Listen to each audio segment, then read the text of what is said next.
This is a short presentation of a mechanism for converting reciprocating movement into unidirectional rotary movement, invented by Edward Van Croit. There is an enormous amount of inventions out there in the field of mechanics for converting one type of motion, including rotary motion, to another. However, there are very few invented mechanisms meant for converting reciprocating motion into rotary motion, and even fewer mechanisms that provide constant, unidirectional rotary motion.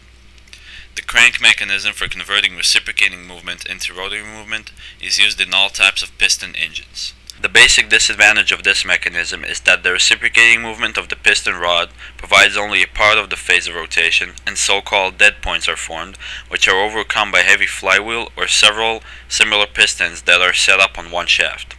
Another substantial disadvantage of this mechanism is that the force onto the lever of the crank is applied at a certain angle, which leads to resolution of forces and causes loss of energy.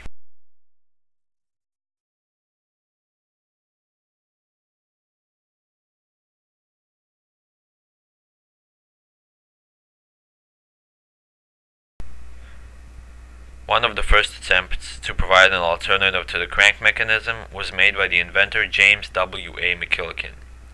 His invention was patented under the name Power Transmitting Device in 1919. This invention comprises a shaft, having helical grooves of the right and left hand pitch, and a driving member for rotating the shaft. The driving member comprises a casing, within the ends of which clutches are mounted. Driving connection between the clutches and the shaft is affected by balls mounted partially in the clutches and partially in the grooves. The device operates as follows. Forces applied to the casing, for example in axial direction of the shaft from left to right. Balls are sliding along the helical grooves, forcing the rotating shaft and mounted thereon wheel to rotate clockwise. At the same time, the opposite clutch disconnects automatically. When the direction of the casing movement is reversed, the action of the clutches is reversed. The basic disadvantages of this mechanism are: it is relatively complicated, big friction surfaces cause a substantial loss of energy, for example between sleeves 16 and 17, and an unperfected switching system. All of these make this mechanism practically unsuitable for devices where big loads are used. Vermcourt's mechanism is based on the same principle, but it is free of the disadvantages indicated in the article. There is a shaft having helical grooves of the right and left hand pitch, and a driving member also.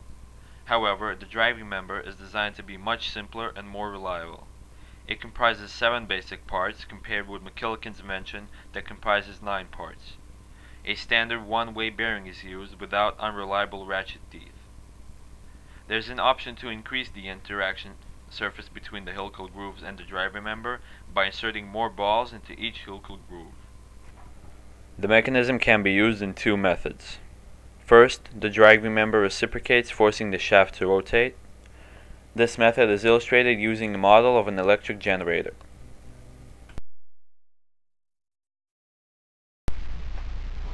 This is the rotor. This is a stator which is fixed on the shaft. And this is a lever which is used for manually producing reciprocation. The driving member slides along the shaft, supported by a pair of rails which retain its rotation. The reciprocation of the driving member forces the shaft and the rotor to rotate in one direction.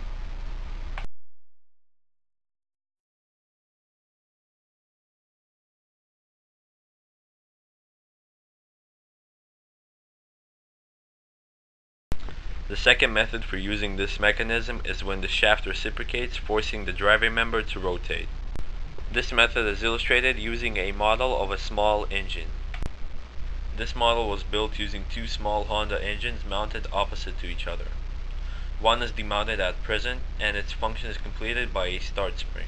The same kind of a shaft is coaxially connected with piston rods and is retained from rotating using 2 cantilevers having a slit and by pins fixed on the shaft. A driving member with the pulley supported by two holdings and thrust bearings can only rotate. The two curved levers, connected by a strip, interact with the shaft. This strip is also connected to a start spring and the start cord.